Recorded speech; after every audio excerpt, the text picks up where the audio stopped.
अब किसी की तबीयत ठीक नहीं है, सॉर्टेड, क्या थॉट क्रिएट करनी है। किसी ने शरीर छोड़ा है, अब कौन सी एनर्जी नॉर्मल है? किसी ने शरीर छोड़ा, there is a death in the family, कौन सी एनर्जी नॉर्मल है, कौन सी होनी चाहिए? अब हम कितने भी संकल्प कर लें, वो वापस नहीं आने वाले हैं। तो ये वो सिचुएशन है जो हमारे कंट्रोल में नहीं है। लेकिन इस सिचुएशन में आगे हमें एनर्जी को कहाँ लेके जाना है, वो पूरी तरह से हमारे कंट्रोल में है। अगर अपने आप को एक सेकेंड उधर रखिएगा, अगर हम अपनी फैमिली में इस शरीर में हैं और आज हम इस शरीर से बाहर निकलते हैं और इस फैमिली को छोड़ के हम आगे कहीं चले जाते हैं, एंड वो आत्मा इस शरीर से निकलकर माँ के गर्भ में प्रवेश कर देती है, वहाँ बैठकर उस आत्मा को कौन सी थॉट्स चाहिए पीछे वाले परिवार से? फिर भी आप क्या सुनना चाहेंगे? अगर आप आगे चले गए और आप अपने पीछे के परिवार से क्या सुनना चाहेंगे? जस्ट सोचो, क्योंकि एक रियलिटी है, हम भी जाएंगे आगे एक दिन, हम भी जाएंगे आगे एक दिन। हम आगे गए, हम यहाँ एंटर कर गए, लेकिन हमें पीछे वालों की सारी बातें सुनाई दे रही हैं। क्या सुनना चाहेंगे?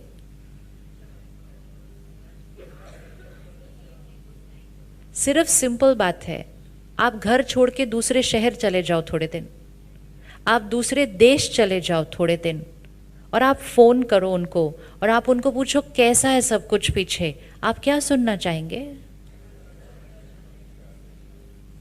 अगर आप जब उनको फोन करो तब वो बोले नलके में पानी नहीं है, ये गिर गया, वो टूट गया, ये ठीक नहीं हो रहा, वो ठीक नहीं हो रहा, आप क्यों चले गए, मुझे छोड़ के क्यों चले गए, प्लीज वापस आ जाओ, आपके बिना मेरा घर नहीं चलता, आपके बिना मेरा जीवन नहीं चलता, तो आप वहां बैठे कैसे हो जाएंगे? आप वहां बैठे कैसे हो जाएंगे? अब वहां बैठे तो आप फिर भी वापस आ सकते हैं, लेकिन that soul which has moved on the journey, वो वापस नहीं आ सकता। हमें उनको कौन सी थॉट्स भेजनी चाहिए? आपको मालूम है, माँ के गर्भ में जब वो आत्मा प्रवेश करती है, वो अपने नए शरीर से अभी कोई अटैच्ड नहीं है, नए परिवार को तो वो जानती भी नहीं है। तो soul in the womb is absolutely detached, and आत्मा जब डिटैच्ड होती है, उसकी कैचिंग पावर, वो हमारी हर थॉट कैच कर सकते हैं। इसीलिए दुनिया में कहते हैं जब कोई जाता है उनके लिए अच्छा अच्छा बोलो, किसी के जाने के बाद उसके लिए गलत नहीं बोलना चाहिए, क्योंकि जब वो यहाँ थे तब अगर हम उनके लिए गलत बोले, पता नहीं उनको तक पहुंचे या नहीं पहुंचे, लेकिन जब किसी ने छोड़ा शरीर, उसके बाद तो हर थॉट पहुंचते हैं उनको। इसीलिए उसके बाद उनके लिए कभी गलत नहीं बोलना चाहिए, कभी गलत नहीं सोचना चाहिए, क्योंकि उनको पता चल जाएगा। अब वो आगे गए, गर्भ में है। अब अगर आप देखो, गर्भ के अंदर वो जो 9 मंथ्स की जर्नी होती है, हर मदर के लिए बहुत अलग अलग होती है। कई लोगों के लिए वो 9 मंथ्स बहुत कंफर्टेबल होता है, और कई लोगों के लिए वो 9 मंथ्स बहुत उतार चढ़ाव लेकर आता है। इट डिपेंड्स अ लॉट कि वो एंटर कौन किया है वहाँ पे, और वो जो एंटर किया है वो कौन सी मनोस्थिति से किया है, और वो जो पीछे हैं वो कौन सी वाइब्रेशन उसको दे रहे हैं। जो पीछे हैं, अगर वो रोज रोएंगे और बोलेंगे आप क्यों चले गए, वापस आ जाओ, आप क्यों चले गए, वापस आ जाओ, आपके बिना मैं रह नहीं सकती, मैं खाना खा नहीं सकती, मैं खुश रह नहीं सकती, तो ये सोल इन द वूम को क्या असर होगा? ये सोल इन द वूम को क्या असर होगा? ये दुखी होगा, परेशान होगा, उदास होगा, वहां की तरफ खिंचता जाएगा। ये आत्मा गर्भ में इतनी परेशान होगी, इतनी दुखी होगी कि वो माँ खाना नहीं खा सकेगी, वो रोने लग जाएगी, उसको समझ ही नहीं आएगा मुझे क्या हो रहा है, मेरे इमोशंस इतने ऊपर नीचे क्यों हो रहे हैं। वो मदर के इमोशंस नहीं होते, वो गर्भ में बैठी हुई उस आत्मा के इमोशंस ऊपर नीचे हो रहे होते हैं। तो पीछे वाले परिवार को क्या भेजना चाहिए? पीछे वाले परिवार को क्या भेजना चाहिए मैसेज? हम प्यार करते हैं ना उनसे, हम अगर प्यार करते हैं ना उनसे, तो हम उनके अच्छे के बारे में सोचेंगे, उनका वो कॉस्ट्यूम फिनिश हो गया, उनका नया कॉस्ट्यूम बहुत सुंदर बन रहा है, उनके लिए सब अच्छा हो रहा है आगे। हमारा रोल क्या है सिर्फ कि हमें उनको कौन सी एनर्जी भेजनी है। तो हमें क्या मैसेज भेजना चाहिए पीछे सब, हमें क्या मैसेज भेजना चाहिए पीछे सब, बोलिए एक बार, पीछे सब। आपको रोज एक थॉट भेजना चाहिए, हम सब बिल्कुल ठीक हैं। हम ये नहीं बोलते हम कैसे जिएंगे। सी थॉट, इसीलिए think right in every situation. हम सब बिल्कुल ठीक हैं। आपकी याद हमें हमेशा आएगी, याद तो हमेशा आएगी, लेकिन रोने वाली याद या प्यार वाली याद, दो बातों में तो फर्क है ना। पॉजिटिव एनर्जी के साथ याद या परेशान होकर याद, दो बातों में तो फर्क है ना। अब वो एनर्जी से हम पर भी असर होगा, घर में जो हमारे साथ है उनके ऊपर भी असर होगा, आत्मा जो आगे गर्भ में चली गई उसके ऊपर भी असर होगा। तो सबसे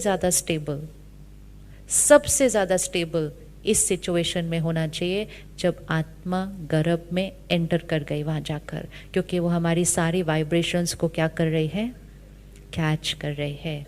इसीलिए उस परिस्थिति में तो सबसे ज़्यादा ज़रूरी है उस पर, क्योंकि वो एक परिस्थिति, वो एक ही परिस्थिति है सिर्फ जिसको हम कंट्रोल नहीं कर सकते, मतलब वो आत्मा वापस नहीं आ सकती है। तो ऐसी परिस्थिति जो बिल्कुल हमारे कंट्रोल में नहीं है, उसमें तो हमें स्टेबल रहना बिल्कुल इम्पोर्टेंट है। एक बहन आई थी 2-3 साल पहले के साथ, उसके साथ ऐसा हुआ। तो वो अमेरिका में रहती हैं, तो कहती एक दिन मैंने टीवी ऑन किया, प्रोग्राम देखा, तो यही एपिसोड आ रहा था कि अगर डेथ हो तो क्या सोचना है। कहती है मेरे को समझ आ गई बात कि आत्मा जो आगे जाएगी उसको दर्द तो नहीं देना चाहिए। तो मैंने उस दिन डिसाइड किया कि अगर मेरे फैमिली में कभी किसी की डेथ होगी ना, मैं तो नहीं रोने वाली और दर्द देने वाली।